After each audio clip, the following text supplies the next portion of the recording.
ये देखो फिर से शुरू हो गई। मैं तो परेशान हो गई हूँ इस लड़की से। क्या हुआ माँ, क्यों इतना गुस्सा कर रही हो? गुस्सा न करूँ तो क्या करूँ? हाँ, कब से आवाज लगा रही हूँ लेकिन इन मैडम को एक बार में सुनाई कहाँ देता है। ओहो माँ, आप ही देखो ना, मैंने कितना सुंदर डिजाइन बनाया है, बस इसी में ध्यान लगा था मेरा, शायद इसीलिए आपकी आवाज सुनाई नहीं दी होगी। अच्छा बताओ क्या काम है, मैं ये बाद में पूरा कर लूंगी। कुछ काम नहीं, खाने की थाली कब से लगा कर रखी है, अब महारानी को फुर्सत मिल गई हो तो चलकर खा लो। अच्छा खाना खाना है, अब आप शुरू करो, मैं बस 2 मिनट में आऊँ। हाँ हाँ पता है तेरे 2 मिनट। इतना कहकर हिना की माँ सुमित्रा गुस्से में वहां से चली गई और फिर खाने की मेज पर। अरे क्या हो गया, इतने गुस्से में क्यों हो भाग्यवान? अब आप ही समझा लीजिए अपनी लाडली को, मेरी तो एक नहीं सुनती। हाँ तो क्या हो गया, तुम पे ही तो गई है। आपको मजाक सूझ रहा है? यहाँ मेरा दिमाग खराब हो रहा है, सारा दिन बस मेहंदी के डिजाइन बनाती रहती है और कोई काम ही नहीं है इसे। इसका मतलब वो सच में तुम पर ही गई है। तुम्हें भी तो मेहंदी लगाने का बड़ा शौक था ना इस उम्र में। हाँ, पर मैं घर का सारा कामकाज निपटाने के बाद ये सब करती थी। अरे ये तो खाना पीना भी छोड़कर बैठी है। सुमित्रा अपने पति सुरेश से हिना की शिकायतें कर ही रही थी कि तभी हिना वहां गई। क्या बनाया माँ? खुशबू तो बड़ी अच्छी आ रही है। मिल गई तुझे फुर्सत? हाँ माँ, देखो ना मेरा आज का डिजाइन, पापा देखिए ना कैसा है। सच में डिजाइन तो वाकई बढ़िया बनाया है लाडो। ये लाडो बोल बोल कर आपने ही इसका दिमाग खराब करके रखा है। मेरी जान को कितना काम है पता है, ती जा रही है, मगर ये लड़की मेरी बिल्कुल मदद नहीं करती। ओहो, आज सिर्फ खरी खोटी ही सुनाओगी या कुछ खाना भी मिलेगा भाग्यवान? सुरेश की बात सुनकर सुमित्रा की हंसी निकल गई और उसे हंसता देख सभी लोग हंसने लगे। हिना अपने माता पिता की अकेली संतान थी। हिना को बचपन से ही मेहंदी के नए नए डिजाइन बनाने का बड़ा शौक था। वो कागज पर रोज कुछ न कुछ नया बनाने की कोशिश करती और फिर उसे अपने अपनी माँ के हाथों पर लगाती। हिना के कॉलेज की पढ़ाई भी अब पूरी हो गई थी तो अब उसके लिए रिश्ते आने भी शुरू हो गए थे। अरे सुमित्रा कहाँ हो, जल्दी आओ। क्या हुआ जी? जरा इस फोटो को तो देखो, कैसा है लड़का? दिखने में तो बहुत ही बढ़िया है। हाँ वो कानपुर वाले फूफा जी है ना, उन्होंने बताया इस लड़के के बारे में। अपनी हिना के लिए कैसा रहेगा? लड़का काम क्या करता है और परिवार में कौन कौन है? फूफा जी बता रहे थे कि कानपुर में इनका अपना कारखाना है, वहाँ ये अपना दोने पत्तल और डिस्पोजल वगैरह बनाते हैं। ये अच्छा पैसा कमा लेता है, फूफा जी की रिश्तेदारी में है। हाँ, पर उससे पहले ये फोटो एक बार हिना को तो दिखा दो, उसे लड़का पसंद आ जाए तभी बात आगे बढ़ानी चाहिए ना। अरे हाँ, ये भी सही कह रही हो। लाडो, ओ लाडो, अरे कहाँ है बेटिया? सुरेश ने फौरन जाकर कमल की फोटो हिना को दिखाई तो हिना को भी कमल पसंद आ गया। उधर कमल को भी हिना पहली ही नजर में भाग गई और इस तरह से कुछ ही दिनों में कमल और हिना की शादी खूब धूमधाम से हो गई। शादी के बाद कमल और हिना अपनी गृहस्थी में बहुत खुश थे। फिर एक शाम। ये क्या लिख रही हो हिना? लिख नहीं रही हूँ, मेहंदी का डिजाइन बना रही हूँ। अच्छा, पर कागज पर क्यों? प्रैक्टिस तो रोज ही करनी होती है ना, तो इसीलिए कागज पर डिजाइन बनाती हूँ। अच्छा, अब जरा दिखाओ तो सही। अरे वाह, ये डिजाइन क्या सच में तुमने बनाया है? हाँ अच्छा है ना, अब मैंने और भी बनाकर रखे हैं, रुकिए मैं भी लेकर आती हूँ। हिना ने अपने बनाए सारे डिजाइन कमल को दिखाए जो कमल को बहुत पसंद आए और उसने हिना की खूब तारीफ की। सब कुछ अच्छा चल रहा था और ऐसे ही हंसी खुशी दिन बीत रहे थे। लेकिन फिर एक सुबह। हेलो, क्या हुआ राठी जी, इतनी सुबह सुबह फोन क्यों किया? सर आप जल्दी से आ जाइए, गजब हो गया, अपनी फैक्ट्री में आग लग गई है सर, सब कुछ जल गया सर, कुछ भी नहीं बचा सर, जल्दी आ जाइए आप। फोन पर अपने मैनेजर की बात सुनकर कमल के पैरों तले जमीन खिसक गई। फैक्ट्री पहुंचा तो देखा वाकई फैक्ट्री पूरी तरह से जल रही थी। तभी एक जलती हुई बड़ी सी लकड़ी कमल पर आ गिरी जिसकी वजह से वो बुरी तरह झुलस गया। उसे फौरन अस्पताल पहुंचाया गया और यहाँ से सब कुछ बदल गया। फैक्ट्री के काम को बढ़ाने के लिए कमल ने हाल ही में कई सारी नई मशीनें लोन पर खरीदी थी। मशीनें तो नहीं बची, लेकिन लोन चुकाने के चक्कर में पहले कमल की गाड़ी बिकी और फिर घर। मजबूर होकर कमल और हिना किराए के मकान में रहने लगे थे। फिलहाल कमल की हालत ऐसी नहीं थी कि वो कोई और काम कर सके। ऐसे में हिना ने घर चलाने का जिम्मा उठाया और वो घर घर जाकर औरतों के हाथों पर मेहंदी लगाने लगी। हालांकि इस काम से उसे बहुत कम पैसे ही मिल पा रहे थे, लेकिन हिना फिर भी पूरी मेहनत कर रही थी। क्या से क्या हो गया ना हिना, मैं किसी काम का नहीं रहा, हम बर्बाद हो गए। मैंने कहा था तुम्हें रानी बनाकर रखूंगा, मगर मेरे रहते हुए भी तुम्हें कितना संघर्ष करना पड़ रहा है। ऐसा क्यों कह रहे हैं आप बिल्कुल चिंता मत कीजिए, देखना धीरे धीरे सब ठीक हो जाएगा। हिना चाहती थी कि वो अपना एक पार्लर खोले, लेकिन फिलहाल ये मुमकिन नहीं था। मेहंदी लगाने का काम भी सीजन पर ही मिल पाता था, तो अब दिक्कत खाने पीने की भी होने लगी। ऐसे में हिना ने एक सेठ के घर मेड का काम करना शुरू कर दिया और फिर एक दिन। सुन, तुझे कोई मेहंदी वाली पता है क्या? क्यों मैडम? अरे वो तीज आ रही है ना, तो मेहंदी लगवानी थी। हाँ, बाहर इतनी गर्मी, अब ऐसे में कौन बाहर जाए, तो घर पर ही आकर कोई लगा दे तो बढ़िया रहेगा। अब हाँ मैडम, मैं बहुत अच्छी मेहंदी लगाती हूँ, आप मुझसे लगवा लो। ना ना ना, अगर खराब कर दी तो? तीज की पार्टी है मेरे यहाँ, मेहंदी तो बढ़िया ही लगवानी है मुझे। मैडम आप बिल्कुल चिंता मत कीजिए, और रुकिए मैं अभी आपको कागज पर मेहंदी का डिजाइन बनाकर दिखाती हूँ, फिर आगे आप ही तय करना। इतना कहकर हिना ने फौरन एक कागज लिया और कुछ ही देर में उस पर एक बहुत ही सुंदर मेहंदी का डिजाइन बना दिया। और फिर अरे वाह, ये तो सच में बहुत सुंदर है, बिल्कुल नया और बहुत ही खूबसूरत डिजाइन है। अब तो ये डिजाइन मेरे हाथ पर भी सेम टू सेम लगा देगी ना? हाँ मैडम, आप मुझ पर विश्वास कीजिए, मैं बचपन से ये करती आई हूँ। उस दिन हिना ने पूरे मन से अपनी मालकिन के दोनों हाथों पर मेहंदी लगाई हिना ने जो डिजाइन बनाया था वो एकदम नया था और सुंदर भी। फिर अगले दिन, नमस्ते साहब, वो आपको कुछ। हाँ हाँ, मैं तुम्हारा ही इंतजार कर रहा था। ये कल शिवानी के हाथों पर तुम ही ने मेहंदी लगाई थी ना? जी साहब, मैंने ही लगाई थी। अब कोई गलती हो गई क्या मुझसे? नहीं नहीं, ऐसी कोई बात नहीं है। बस ये जानना था तुमसे कि मेहंदी का वो डिजाइन कहाँ से देखकर लगाया तुमने? कहीं से नहीं साहब, वो तो मैंने खुद से सोचा था। मैं कभी कहीं से देखकर डिजाइन नहीं बनाती। अच्छा, अगर ऐसा है तो जरा ये कागज और जरा इस पर एक मोर की थीम पर बेस्ड एक डिजाइन बनाकर दिखा। पर याद रहे, डिजाइन बिल्कुल नया होना चाहिए। जी साहब, बस 2 मिनट दीजिए।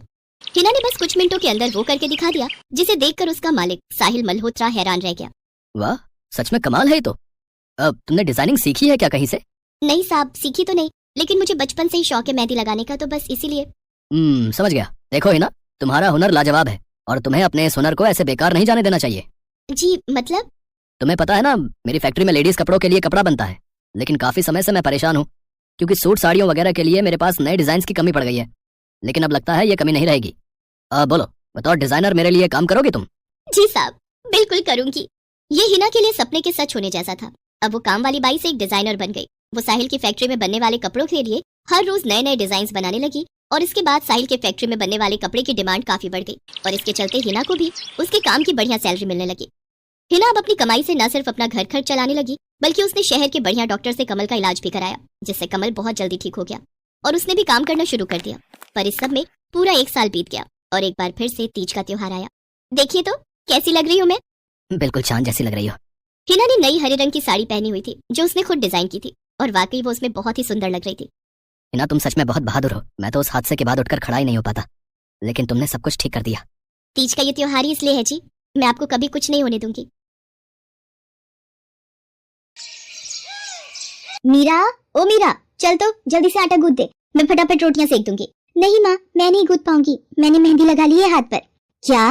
सुबह सुबह तू फिर मेहंदी लगाकर बैठ गई? बड़ी मक्कार है सच में। काम में मदद ना करनी पड़े इसलिए जब देखो मेहंदी लगाकर बैठ जाती है। चल जल्दी से हाथ धोकर आ मेरे पास, मुझे काम पर जाने के लिए देर हो रही है। माँ बस आज कर लो ना, देखो ना मैंने कितनी मेहनत से कितना सुंदर डिजाइन बनाया है। लेकिन जैसे ही उसकी नजर मीरा के हाथों पर पड़ती है, उसका गुस्सा पल भर में गायब हो जाता है। वो मीरा से कहती है, अरे वाह मीरा, तूने तो बड़ी सुंदर मेहंदी लगाई है। हाँ माँ, वो शांति दीदी ने मुझे एक किताब दी थी कल, उसमें बड़े सुंदर सुंदर डिजाइन बने हैं, बस उसी में से देखकर लगाई है मैंने। सुंदर है ना? हाँ बहुत सुंदर है। अरे लेकिन मुझे तो, ओफो, फिर लगा लिया ना तूने बातों में, पहले से ही देर हो रही है, ऊपर से तू भी मेहंदी लगाकर महारानी जैसे बैठ गई है। माँ तुम इतना परेशान क्यों होती हो? 1-2 घंटे में जब मेरी मेहंदी सूख जाएगी तो मैं घर के सारे काम कर दूंगी। मीरा की बात मानकर कावेरी काम पर चली जाती है। वो एक बड़ी सोसाइटी के घरों में काम करती थी और इसी काम से कावेरी और मीरा का गुजारा चलता था। कावेरी के पति की कई साल पहले एक सड़क हादसे में मौत हो गई थी। तब से कावेरी पर ही सारी जिम्मेदारी थी। मीरा भी घर के कामों में उसका पूरा हाथ बटाती थी। मीरा को मेहंदी लगाना बहुत पसंद था। उसने अपने घर के पीछे मेहंदी के कई सारे पौधे लगा रखे थे, जिनका वो बहुत ख्याल रखती थी। वो अपने हाथों से मेहंदी के पत्तों को पीसकर अपने हाथों में लगाने के लिए तैयार करती थी। फिर एक दिन, मीरा हमें इस जगह पर थोड़ी मोड़ी खेती कर लेनी चाहिए। ये मेहंदी के पौधों से कुछ कमाई थोड़ी ही हो रही है, खेती कर लेंगे तो कुछ पैसे ही बन जाएंगे। नहीं माँ, मेरे मेहंदी के पौधों को हाथ भी मत लगाना, बाजार से मेहंदी खरीदने के तो पैसे हैं नहीं हमारे पास, अब इन्हें तो रहने दो। ये कहते हुए मीरा की आंखों में आंसू थे। कावेरी उसके सिर पर हाथ रखते हुए कहती है, मीरा मैं जानती हूँ तुझे मेहंदी लगाना बहुत अच्छा लगता है, लेकिन बेटा अपनी हालत तो तुझे पता ही है ना, मैं कितनी मुश्किल से। माँ सब समझती हूँ मैं, जाओ कर लो जो करना है। इतना कहकर मीरा रोते हुए वहाँ से चली जाती है। कावेरी को उसके लिए बुरा लग रहा था। वो मीरा की मेहंदी के पौधों को कुछ नहीं करती। ऐसे ही कई दिन गुजर जाते हैं। ज्यादा काम करने की वजह से कावेरी की तबीयत खराब रहने लगी। वो बहुत जल्दी जल्दी बीमार पड़ने लगी। तो मीरा ने उससे कहा, माँ तुम रहने दो, तुम्हें बुखार है, रात भर सोई नहीं हो, मैं चली जाती हूँ काम पर। नहीं मीरा तू कैसे? ना नहीं मैं ठीक हूँ, मैं जाती हूँ। कावेरी जैसे ही उठकर चलने की कोशिश करती है, अचानक उसे चक्कर आ जाता है। मीरा उसे सहारा देकर बिस्तर पर लिटा देती है और उससे कहती है, बस माँ अब तुम आराम करोगी और काम पर अब से मैं जाऊंगी। कावेरी घर पर रहकर आराम तो कर रही थी, लेकिन वास्तव में उसे अच्छे इलाज की भी जरूरत थी, जिसके लिए पैसे थे नहीं। दूसरी तरफ अब हर रोज मीरा काम पर जाती और लौटकर घर के भी सारे काम उसे ही करने पड़ते थे। इस सब में उसे मेहंदी लगाने का बिल्कुल भी वक्त नहीं मिल पाता था। मीरा कितने दिन हो गए तूने मेहंदी नहीं लगाई? हाँ माँ बस मन नहीं कर रहा। अच्छा मेहंदी लगाने का तेरा मन नहीं? मैं सब जानती हूँ, मैंने बिस्तर पकड़ लिया है और मेरी फूल सी बच्ची पर सारे काम पड़ गए हैं। अब बस बहुत हो गया आराम। मीरा जा तू जाकर मेहंदी लगा ले, आज मैं जाऊंगी काम पर। नहीं माँ तुम कहीं नहीं जाओगी, मैं कर लूंगी सब, और मैं सच बोल रही हूँ, मैं बड़ी हो गई हूँ, मेहंदी वेहंदी का मुझे शौक नहीं। इतना कहकर मीरा काम पर जाने के लिए घर से निकल जाती है। कावेरी की आंखों में आंसू आ जाते हैं। मीरा सोसाइटी के कई घरों में काम करती थी। उन्हीं में से एक घर आरती का भी था। उसके घर पर तीज का त्योहार बड़े धूमधाम से मनाया जाता था। तीज की तैयारियों में मीरा भी मदद कर रही थी। इसी बीच अरे ऐसे कैसे, मैंने सारे रिश्तेदारों को बुला लिया है, मेरी सारी फ्रेंड्स भी आने वाली हैं, मैं क्या कहूंगी उन्हें। फोन पर काफी देर बहस करने के बाद आरती फोन रख देती है। उन्हें उदास देखकर मीरा उससे पूछती है, क्या हुआ मैडम जी, आप कुछ परेशान लग रहे हो। हाँ मीरा, बड़ी मुसीबत हो गई। कल तीज का फंक्शन है, मैंने सबको मेहंदी लगवाने के लिए यहीं बुला लिया है और आखिरी मौके पर ये पार्लर वाली धोखा दे गई। कह रही है कल नहीं आ पाएगी। अब क्या होगा, इतनी जल्दी कौन तैयार होगा सबको मेहंदी लगाने के लिए। मैडम जी वैसे मैं भी ठीक ठाक मेहंदी लगा लेती हूँ। अरे हाँ, कावेरी ने मुझे बताया तो था एक बार कि तुझे मेहंदी लगाने का बहुत शौक है। वैसे मुझे तो कोई परेशानी नहीं है, तू देख ले बेटा, बहुत सारे हाथ लगाने होंगे और मेहंदी बढ़िया लगनी चाहिए सबके। आप बिल्कुल चिंता मत करिए मैडम जी, मैं सब अच्छे से करूंगी। बहुत दिनों बाद मीरा के चेहरे पर खुशी थी। उसने घर पहुंचते ही मेहंदी के खूब सारे पत्ते तोड़कर पत्थर पर पीसना शुरू कर दिया। ये देखकर कावेरी ने मीरा से कहा, अरे मीरा शाम हो गई है, अब मेहंदी मत लगा, मौसम भी ठंडा है बेटा। ये मेहंदी मैं अपने लिए नहीं पीस रही माँ, वो 5वें फ्लोर वाली मैडम जी है ना, कल उनके यहाँ लगानी है। अच्छा बेटा, पर ध्यान से बेटा, वो बड़े लोग हैं, कोई गलती ना हो जाए। माँ तुम बिल्कुल चिंता मत करो, मेहंदी लगाने में मुझसे कभी कोई गलती हो ही नहीं सकती। मीरा खूब सारी मेहंदी तैयार करके अगले दिन आरती के घर पहुँच जाती है। वो अपनी मेहंदी को कोन में भरने लगती है कि तभी आरती की एक फ्रेंड आरती से, आरती ये किसे बुला लिया तुमने, मैंने जिस पार्लर का नंबर दिया था तुम्हें उससे बात नहीं हुई क्या। हुई तो थी, लेकिन उसने आखिरी वक्त पर मना कर दिया। तुम बिल्कुल चिंता मत करो, ये मीरा है, मेरी हाउसमेड है ना कावेरी, ये उसी की बेटी है, बहुत अच्छी मेहंदी लगाती है ये। ओफो आरती, तुम भी ना, पार्लर की बात अलग होती है, उन लोग का मटेरियल ब्रांडेड होता है, मेहंदी के रचने की गारंटी मिलती है वहाँ से, और इसकी मेहंदी तो मुझे कुछ समझ नहीं आ रही, इस पर तो कोई लेवल तक नहीं है, अगर कुछ गलत रिएक्शन हो गया हाथों पर तो। आप बिल्कुल चिंता मत कीजिए मैडम जी, ये मेहंदी मैंने खुद पीस कर तैयार की है, मेरे पास बहुत सारे मेहंदी के पौधे हैं, इसमें कुछ भी ऐसा नहीं है जो आपके हाथों को नुकसान दे। ना भाई ना, सॉरी आरती, बट मैं अपने हाथों को लेकर कोई रिस्क नहीं ले सकती, तुम सब लगवाओ, मैं तो पार्लर जाकर ही लगवाऊंगी। इतना कहकर आरती की दोस्त शालिनी वहाँ से चली जाती है। आरती मीरा को इशारा देकर काम शुरू करने को कहती है।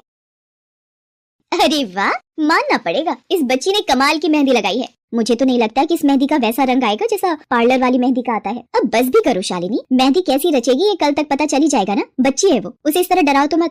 अरे मुझे क्या, मेरे हाथ कौन सा खराब होने वाले हैं, तुम ही लोग लगवाओ और तुम ही भुगतना। शालिनी गुस्से में वहाँ से चली जाती है। उसे पूरा यकीन था कि मीरा की मेहंदी रचेगी नहीं, साथ ही हाथों पर उसका गलत रिएक्शन भी हो सकता है, लेकिन जो हुआ वो इससे बिल्कुल अलग था। अगले दिन मीरा के घर पर, अरे मैडम जी आप यहाँ, आपने तो आज काम पर आने के लिए मना किया था ना, मैं इसीलिए नहीं आई। हाँ हाँ, कल तुम कितना थक गई थी, इसीलिए मैंने आने को मना किया। मैं यहाँ तुम्हें काम पर बुलाने नहीं बल्कि किसी और काम से आई हूँ, अंदर नहीं बुलाओगी। अरे माफ कीजिएगा मैडम जी, आइए अंदर आइए। आरती को देखकर कावेरी भी बिस्तर से उठकर खड़ी हो जाती है। आरती के साथ उसकी दोस्त शालिनी भी थी। मीरा उन दोनों को पानी देते हुए कहती है, ये लीजिए मैडम जी, मेहंदी तो ठीक से रची ना मैडम जी। ये तुम्हें मैं नहीं शालिनी बताएगी। फिर शालिनी अपने हाथ मीरा की तरफ बढ़ा देती है। उसके हाथों पर कई जगह छाले पड़े हुए थे। ये देखकर मीरा उससे कहती है, अरे ये क्या हुआ मैडम जी, मैंने तुमसे मेहंदी नहीं लगवाई, उल्टा तुम्हारा अपमान करती रही, उसी की सजा मिली है मुझे। मैंने सबसे महंगे वाले पार्लर में जाकर मेहंदी लगवाई, मैंने उनसे जोर देकर कहा कि मेहंदी का रंग बहुत बढ़िया आना चाहिए। इस चक्कर में उन्होंने पता नहीं क्या क्या मिला दिया मेहंदी में, और मेरे हाथों का ये हाल हो गया। और दूसरी तरफ तुम्हारी मेहंदी, जिसने भी लगवाई उसके हाथों की रंगत ही अलग है। देखो आरती के हाथ देखो जरा। आरती ने अपने हाथ आगे बढ़ा दिए, जिन पर मीरा के हाथों से लगी मेहंदी का बहुत ही अच्छा रंग चढ़ा था। फिर आरती कावेरी के पास जाकर उससे बोली, बस कावेरी, ये झाड़ू पोछा और बर्तन बहुत करवा लिए तुमने मीरा से, ये अब वो करेगी जो इसे करना चाहिए। जी क्या मतलब मैडम जी, ये अब मेहंदी लगाएगी सबके हाथों पर। हमारी एक दोस्त का अपना ब्यूटी पार्लर है, उसे मीरा का काम और उसकी मेहंदी की क्वालिटी बहुत अच्छी लगी। वो मीरा को अपने यहाँ काम देना चाहती है, अच्छे पैसे भी देगी वो मीरा को, और तो और वहाँ रहकर मीरा पार्लर के दूसरे काम भी सीख पाएगी। आरती की बात सुनकर कावेरी की आंखों में आंसू आ जाते हैं। वो हाथ जोड़कर आरती का शुक्रिया अदा करती है। मीरा भी बहुत खुश थी। अब न सिर्फ वो अपना मेहंदी लगाने का शौक पूरा कर सकती थी, बल्कि अच्छे पैसे कमाकर अपनी माँ का इलाज भी करवा सकती थी। एक समय की बात है, केशवपुर नामक गांव में सरला नाम की एक बूढ़ी विधवा औरत अपने बेटा बहू के साथ रहती थी। सरला की बहू जया स्वभाव से बहुत बुरी थी। वो रोजाना सरला से बात बात पर लड़ती रहती थी। सरला का पति किशन शहर में मजदूरी करता था, इसलिए वो कभी कभी ही गांव आ पाता था। किशन शहर से घर खर्चे के लिए पैसे भेजता तो 2 लिफाफे भेजता, एक अपनी माँ के नाम और एक अपनी पत्नी के नाम। पर जया सरला के पैसे भी अपने पास ही रख लेती थी। ऐसे ही एक दिन, ये सरला देवी और जया जी के नाम के मनी ऑर्डर है। लाओ लाओ भैया, जल्दी से मुझे दे दो। ये सरला देवी के हस्ताक्षर करके ही उन्हें मिलेगा। माँ जी आराम कर रही हैं, लाओ मैं अंगूठा लगवा कर लाती हूँ। ए बुढ़िया, जल्दी से इस कागज पर अंगूठा लगा दे। भैया मनी ऑर्डर मुझे दे दो। जया सारे पैसे अपने पास रख लेती है और अपने और बेटे बिट्टू के लिए खाने पीने की चीजें खरीद लाती है। माँ बहुत भूख लगी है। ये देख, मैं तेरे लिए कितने सारे पकवान लाई हूँ, पूरी, छोले, समोसे, कचौड़ी। चल हम दोनों मिलकर खाते हैं, मजा आ जाएगा। जया बहू, बहुत भूख लगी है, सुबह से कुछ भी नहीं खाया है, अगर थोड़ा सा कुछ खाने को मिल जाता तो। पता नहीं इस बुढ़िया को कितनी भूख लगती है, जब देखो हम माँ बेटे के खाने पर नजर लगाती रहती है। ये ले पकड़, आधी कचौड़ी दे रही हूँ, अब रात तक कुछ खाने को नहीं मिलेगा। और तुझे तो मैंने बोला था कि कपड़े धो देना, तेरे से अभी तक कपड़े नहीं धुले। ये कचौड़ी खाकर चुपचाप सारे कपड़े धो देना, नहीं तो मुझसे बुरा कोई नहीं होगा। बेचारी सरला कचौड़ी का एक टुकड़ा खाकर भला क्या पेट भरती, वो फिर से दोबारा काम पर लग जाती है। एक दिन किशन शहर से वापस आने वाला था। जया को पता था कि जब किशन सरला से पूछेगा कि वो उसे पैसे बराबर भेजता है तो उसे मिलते हैं या नहीं। ये बात सोचकर जया थोड़ा घबरा जाती है और वो सरला से कहती है, ओ बुढ़िया, अगर तूने अपने बेटे से कहा कि तुझे उसके भेजे हुए पैसे नहीं मिलते तो मुझसे बुरा कोई नहीं होगा। वो तो एक दिन रहकर चले जाएंगे, उसके बाद जो मैं तेरा हाल करूंगी ना, फिर तू देखती रह जाएगी। इसलिए अपने बेटे के सामने दुखड़े रोने की कोशिश मत करना। नहीं बहू, मैं किशन को कुछ नहीं कहूंगी। माँ, मैंने तुम्हें पैसे भेजे थे, वो तुम्हें मिल गए थे ना? अरे आप बिना कैसी बातें करते हो, माँ जी को मैं बराबर से पैसे देती रहती हूँ। माँ जी ये लो गरम गरम पनीर के पकौड़े, आप भी खाओ। किशन 2 दिन रहकर शहर वापस चला जाता है। जया फिर से अपने रूप में आ जाती है। दिन भर सरला काम करके एक दिन चक्की से आटा पिसवा कर लौट रही थी कि अचानक उसे चक्कर आ जाते हैं। रिक्शा में जाती एक लड़की देख लेती है। भैया इन्हें उठाने में मेरी मदद करो, बेचारी पता नहीं कौन है। सुमन, ये तेरे साथ कौन है? ये रास्ते में बेहोश हो गई थी, मैंने घर ले आई, लगता है इन्हें होश आ गया है। अब कैसा लग रहा है आपको? मैं ठीक हूँ बेटी, तुम्हारा बहुत बहुत शुक्रिया बेटी। माँ जी आप इतनी भारी आटे की बोरी अकेले उठा कर ले जा रही थी, आपके बच्चे या कोई? सरला की आंखों में आंसू आ जाते हैं, वो रो पड़ती है। माँ जी कोई परेशानी है तो आप हमसे कह सकते हो, मुझे लग रहा है आप बहुत परेशानी में हो। क्या करूँ बेटी, मैं इस जीवन से हार गई हूँ। सरला के दुख का घड़ा फूट जाता है और वो सारा दुख सुमन और बाकी लड़कियों को बताती है। अब इस संसार में जीने की कोई इच्छा नहीं है मेरी। माँ जी ऐसा मत सोचिए, आप जीवन से यूं निराश मत होइए। अब आप अपनी बहू के पास वापस मत जाना, आप यहाँ हमारे साथ रहो। बेटी तुम बहुत अच्छी हो, भगवान तुम्हारा भला करे। तुम लोग यहाँ गाँव में रहती हो क्या? जी माँ जी, हम मेहंदी वाली हैं, हम लोग मेहंदी लगाने का काम करती हैं और आसपास के गांव और शहरों में मेहंदी लगाने जाती हैं। क्या मैं भी ये काम सीख सकती हूँ? क्यों नहीं, बिल्कुल, और ये तो बहुत अच्छी बात है, हमारे ग्रुप में आप भी जुड़ जाओगे, मैं आपको मेहंदी लगाना सिखाऊंगी। सरला अब उन लड़कियों के साथ ही रहने लगी और कुछ ही समय में वो बहुत अच्छी मेहंदी लगाना सीख गई। इधर जया सरला के कुछ दिन तक वापस न आने से घबरा जाती है। ये बुढ़िया इतने दिनों से कहाँ गायब है, मुझे तो कोई खोज खबर नहीं है। बिट्टू के बापू ने हम सबको अचानक शहर बुलाया है, वहाँ जाकर अब यही बोलना पड़ेगा कि बुढ़िया की तबीयत खराब थी इसलिए नहीं ला सकी। जया बिट्टू को लेकर किशन के पास शहर पहुँचती है। क्या हुआ जया, माँ तुम्हारे साथ नहीं आई? वो माँ जी की तबीयत कुछ ठीक नहीं थी, इसलिए मैंने उन्हें बोला कि वो गांव में ही रहें, बेकार में सफर करती तो उनकी तबीयत और खराब हो जाती। पर तुमने मुझे अचानक क्यों शहर क्यों बुला लिया? अरे वो हमारे सेठ जी की लड़की की शादी है, इसलिए उन्होंने बोला कि कोई ऊपर के कामों के लिए मिल जाए।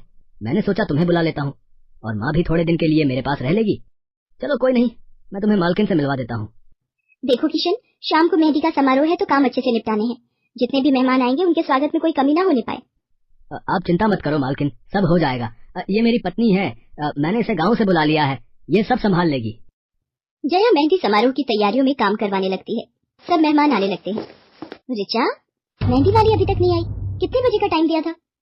मम्मी मेरी उनसे बात हो गई है, बस कुछ ही देर में आती होंगी। लोगो आ गई। माँ जी ये यहाँ कैसे, मेहंदी वाली लड़कियों के साथ? माँ यहाँ? जया तुम तो कह रही थी कि माँ बीमार है और गाँव में है, पर माँ मेहंदी वाली लड़कियों के साथ क्या कर रही है?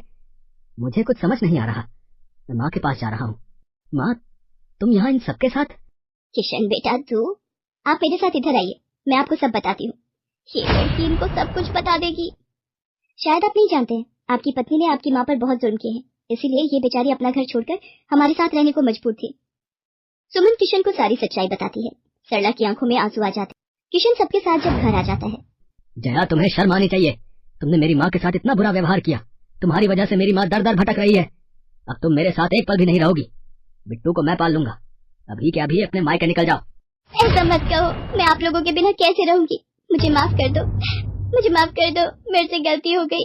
माँ जी मुझे माफ कर दो। किशन बेटा, मैं किसी से भी नाराज नहीं हूँ, जया बहू को माफ कर दे, गलती इंसान से ही होती है बेटा, मैंने जया बहू को माफ कर दिया। किशन जी आप चिंता मत कीजिए, आपकी माँ जी अब हमारे साथ ही काम करेंगी। उस दिन के बाद जया ने अपना व्यवहार बदल लिया। सरला ने मेहंदी लगाना नहीं छोड़ा, वो अपने मेहंदी लगाने के काम को करती रही।